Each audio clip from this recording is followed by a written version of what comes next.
And that makes three. Yeah, and Bert is thankfully calming down, isn't he? I am Yeah, I getting think rid of the he is. zapper now, Yeah. and he doesn't see the zapper, so now he's calming down. Um, Bert does not like flies and bugs dying in his presence. Right. It freaks him out, so he's doing a lot better. What? Anyway, what we're talking about this time is when we first get to Houston. You heard about our episode with the water, but we ended up. I went to Rodana Fields Convention, and I really just wanted. I mean, you sat here by yourself largely, and it was quite warm those couple Yep. days. But I went to convention. There was a lot of walking. Really, really a fantastic convention. I enjoyed it a lot.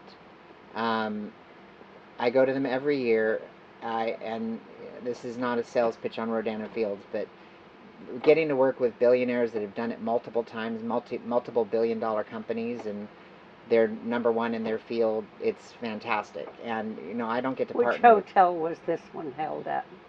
I don't know. Oh, I don't remember. It just was a. checking. It was a. It was a. It was a great hotel. But I really didn't stay there. I just went there for. Actually, it was the convention center. I didn't stay at a hotel. But the convention center downtown. It's a very artsy fartsy downtown area. But they've got a really neat contraption that has water and lighting, and so I'll do some videos of that stuff. Their courtyard area is really pretty at night, and it's neat the way they put it all together. But it was great to see all my friends from California and from Oklahoma and everywhere else, because we all get together and get to catch up with each other. And again, it's a fantastic company. It's number one, period. It's the number one dermatologically inspired company. But that's not the point. That's not what I want to talk about. I love the products, but that's not it. What I want to talk about just briefly. You've obviously known me my whole life, and what I've kind of gone through with my physical abuse of myself.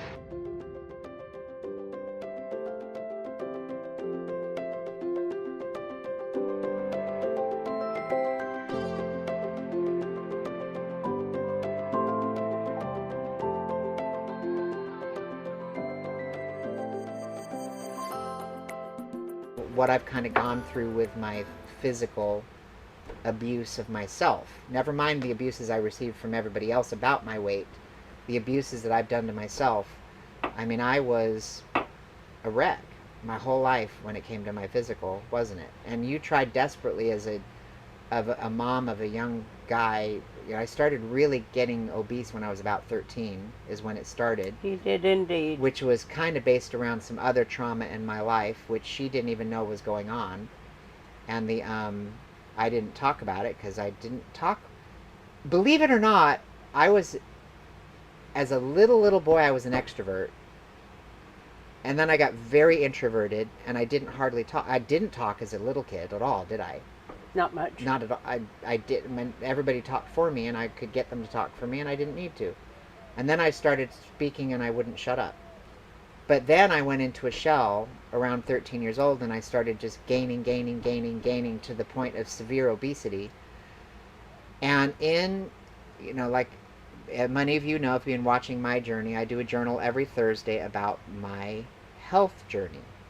And about 2.5 years ago now, I was in Bible study one day, and I'm asking everybody to talk about their sin.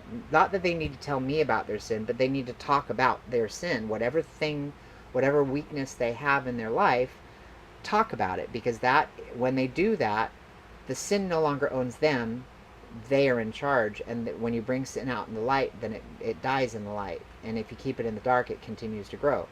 So I started this journey of eating healthy and exercise. Well, my version of accountability is it's easier for me to tell everybody I'm doing it, because then I get embarrassed. I'm not a liar. I'm not a hypocrite. There's a lot of things I am, and I'm not those two things. But that's how I felt that day, realizing that I'm telling everybody to bring their sin into the light, and I'm not. So I got Marcel on the phone. The next day I started my journey with him. And I started losing weight quickly, and then finally gaining muscle for the first time in my life. Well, I'm sitting at convention, and a friend of mine leans forward, and she sits there and says, "Greg, you look fantastic. I want a body like yours. She's like, obviously female, but she's like, you look, your body's beautiful. And I'm like, yeah, sure, whatever. And I immediately poo-pooed it. And I'm sitting there staring at the stage, and I realized she just gave me a compliment, and I discounted everything she said, which was kind of rude. And dumb. Yeah. And so I sat there for a few minutes contemplating in my head how silly that was, that I just discounted what she said to me because I was embarrassed. I hope you apologized. I was very embarrassed by the thing, and I leaned forward and I said, I tapped her on the knee and I said, I'm really sorry. I said, I owe you an apology. She was like, why? I said, I just discounted your opinion. And I explained, I have a hard time receiving compliments. I'm not. Still. I do. And I'm not used to people telling me that I do well or that I look good, especially, and I've never had people tell me I look good physically. And so now I don't know what to do with that. And she said to me, she's like, Greg, you need to get used to it because you're going to start getting more and more attention because you really do look fantastic. And I went, well, thank you. And so now when people tell me that, I just say thank you. I still feel uncomfortable inside. But what happened is, in Houston, I went to every single Planet Fitness in the entire You did. Houston area just because I wanted to get to all of them, just to see if they're all different. And what was weird is the next day after she said that to me, I started getting compliments the next day by young guys that are like, dude, you look really good, and what did you do to get there, And how old are you? and how old are you, and how did you accomplish this, and how do I get to where you're at? And I was like, that is so weird. But thank God she said that to me, because had I would have been thinking they were making fun of me, like picking the Mickey behind my back, which is actually what I think of when people give me a compliment, that they're somehow actually making fun of me. And then I just learned to say thank you. And so that I've actually been in one of the Houston gyms, which is right next to the college. There was a guy there with a group of kids that were, kids, I say that loosely. They were in their late teens, early 20s. And they were like asking me how to do a couple exercises because they saw me doing something similar. So I kind of told them what Marcel told me to do.